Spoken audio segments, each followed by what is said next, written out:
Mon nom c'est Mathieu, mais je suis connu du coup sur les réseaux en tant que Galad le Matou, parce que Galad c'est mon deuxième prénom, de toute façon. Et du coup, je suis peintre, principalement à la base aquarelliste, mais j'ai introduit la technique du cyanotype il y a quelques années quand je suis tombé dessus, un peu par hasard, pendant le confinement.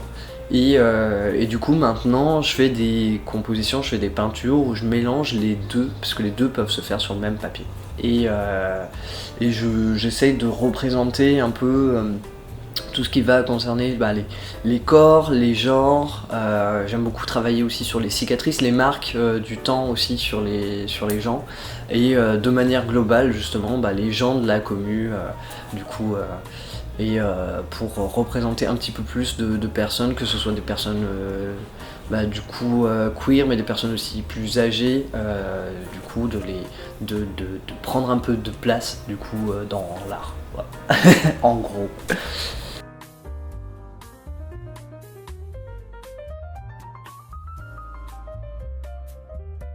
Et bien en gros, c'est une technique photographique à la base qui date de 1842 et qui a été inventée par John Herschel. Et donc ça s'appelle cyanotype parce qu'à la base c'est une technique qui va forcément donner du bleu. Et en gros, c'est un mélange de deux solutions. Il y a le citrate d'ammonium ferrique et le ferricyanure de potassium, du coup. Et en gros, c'est le mélange de ces deux solutions en temps par temps qui va devenir photosensible et réagir aux UV. Et donc en gros, on va appliquer cette solution sur du papier, laisser sécher et tout, et ensuite sur ce papier, on va venir mettre des feuilles, des pétales, des trucs un peu fins des fois, ou des négatifs de photos, du coup. On va venir exposer ça. Et donc du coup voilà, on expose ça aux UV pendant 4 à 8 minutes en gros, et c'est au rinçage que ça devient bleu du coup, et c'est un procédé qui est vraiment hyper satisfaisant à faire du coup.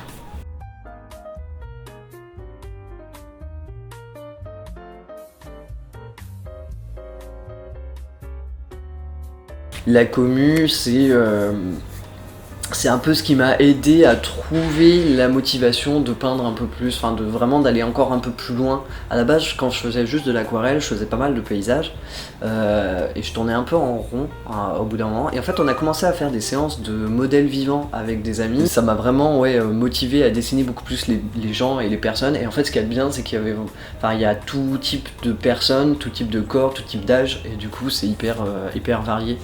Et ça a fait du bien. Et ça m'a vraiment aidé à progresser aussi, parce que vraiment d'avoir les personnes en face de toi, de devoir composer avec la lumière, etc. J'ai vraiment progressé aussi énormément avec ça. Donc du coup voilà, ouais, ça m'a vraiment beaucoup apporté. Et de manière globale, ouais, c'est retransmettre un peu les vies des gens, les inscrire un peu dans le temps, sachant que effectivement on est dans un contexte où il y a certaines zones géographiques où ça devient un peu compliqué d'être une personne queer, donc c'est vraiment important de laisser le plus de traces possible, de constituer nos archives en fait, et voilà.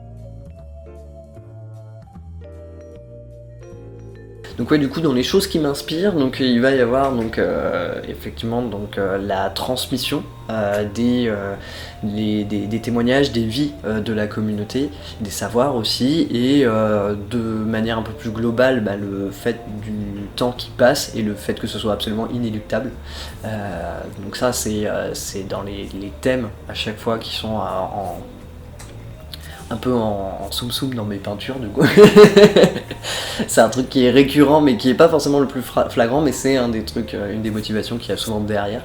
Et du coup voilà, je peux retrouver ça aussi avec les plantes, avec le fait que je vais les utiliser mais c'est très fragile, elles vont s'abîmer au bout d'un moment, et donc c'est vraiment, j'en laisse quand même une trace quelque part. Mais c'est vraiment, je travaille avec des éléments qui sont vraiment très fragiles et très limités dans le temps du coup. Après, il y a aussi des trucs un peu plus, on va dire, étendus. C'est moi un truc qui m'intéresse énormément, et pareil, ça va avec le fait du temps qui passe et tout, c'est le transhumanisme, etc. C'est des questions qui m'intéressent énormément, et même au point de vue philosophique et tout. Et ça, c'est pareil, ça reste, c'est plus discret, mais c'est toujours en fond, du coup.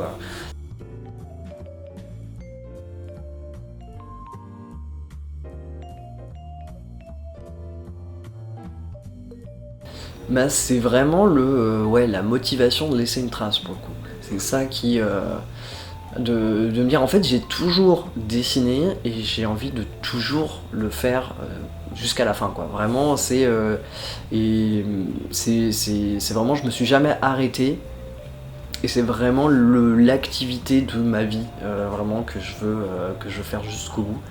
Euh, et, euh, et le fait que je puisse m'exprimer par la peinture, pour moi, plus facilement que je peux m'exprimer à l'oral, du coup. Ça me fatigue énormément de communiquer avec les gens et tout, de parler et de m'exprimer, mais par contre, avec les peintures, c'est plus facile, du coup.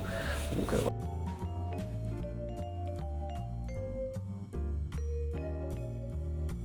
J'aurais aimé me lancer un peu plus tôt, mais d'un certain côté, bah, il y a aussi la maturité qui vient avec le temps, donc finalement, c'est pas perdu, quand on a quand même appris d'autres trucs. Mais sinon, en conseil, moi ça va, j'en ai eu quand même pas mal. J'ai eu des gens, j'ai rencontré rapidement d'autres artistes qui ont pu quand même pas mal m'aiguiller. Euh, vraiment de façon pragmatique, dans les conseils qui sont précieux, surtout aujourd'hui et tout, c'est quand on est artiste, c'est comment envisager ses prix. Ça, c'est une tannée, c'est un des pires trucs, voilà, ça, je le dis. Mais il ne faut pas se sous-vendre, vraiment, quand vous faites de l'art, ça prend du temps, c'est des compétences qu'on a acquises sur des fois le très long terme, c'est vraiment quelque chose qui prend voilà, ça aussi ça a pris du temps, on apprend constamment en plus, de toute façon, de manière globale. Et c'est de la réflexion et tout, vraiment c'est du travail, donc il faut vraiment pas se sous-vendre. Et ça c'est une des choses les plus dures, je trouve, encore aujourd'hui. Et sinon vraiment c'est le fait enfin c'est bateau, mais vraiment de se lancer et de prendre un crayon et une feuille, et si ça ressemble à rien au début, bah c'est pas grave, parce que on est obligé de commencer par là en fait. Il y a un moment, si on prend pas le crayon, on ne pourra rien faire quoi. Donc du coup voilà. Et après c'est vraiment le fait que j'ai jamais arrêté qui m'a permis d'arriver jusque là. Mais en soi, il y a pas, enfin chacun a son style et chacun a sa manière de faire. Et c'est très, surtout aujourd'hui, je trouve, un des conseils que je peux donner, c'est vraiment de pas se comparer aux autres. Mais c'est très dur parce que bah, on est avec les réseaux et tout, et on voit ça en permanence. Et on est très nombreux, mine de rien aussi, dans l'illustration, je pense.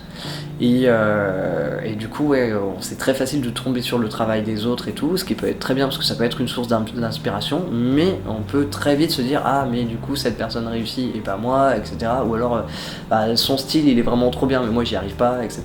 Mais on n'est pas au même niveau en fait, au même bout de chemin quoi en vrai. Donc c'est normal. Voilà. Juste il faut continuer, vraiment être bête et têtu et juste continuer quoi.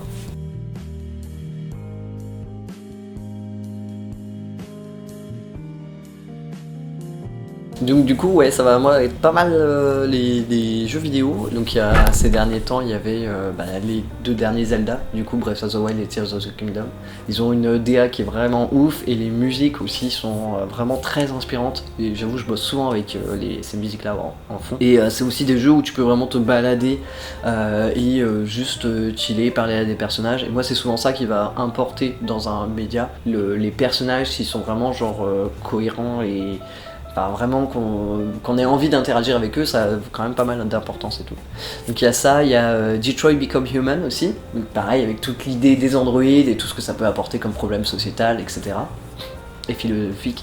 Et dans la même vibe, il y a du coup les mangas, il y avait du coup Ghost in the Shell et Gun aussi, qui est très porté sur la philosophie, et ça c'est vraiment un truc que j'adore, qui pose énormément de questions. Et où ce que j'adore c'est que vraiment l'héroïne elle est écrite comme une héroïne. En fait c'est un manga qui date quand même des années 90, qui commence un peu à dater. Et j'adore vraiment comment elle est écrite. Elle a un objectif, elle y va et elle est déterre et je trouve ça vraiment trop bien. C'est elle qui se définit aussi et ça je trouve ça vraiment chouette. C'est vraiment l'auto-détermination du coup et c'est vraiment hyper important. Mais c'est violent, mais c'est pas cynique.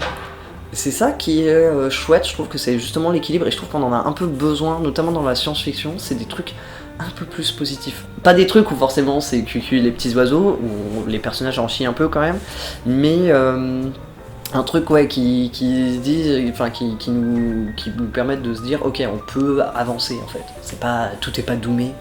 Du coup voilà. Il y a des solutions. Il y a des trucs. Et donc du coup voilà. Il y a un bouquin que j'ai pas encore lu mais justement qui m'intéresse pas mal, c'est Temawan aussi.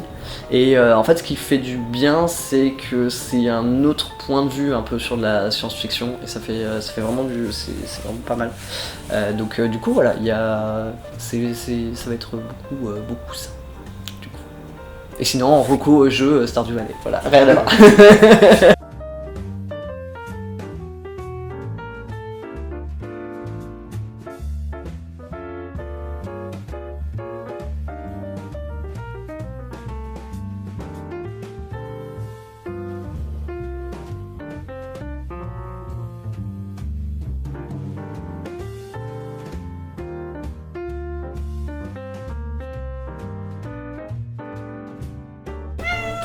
Non.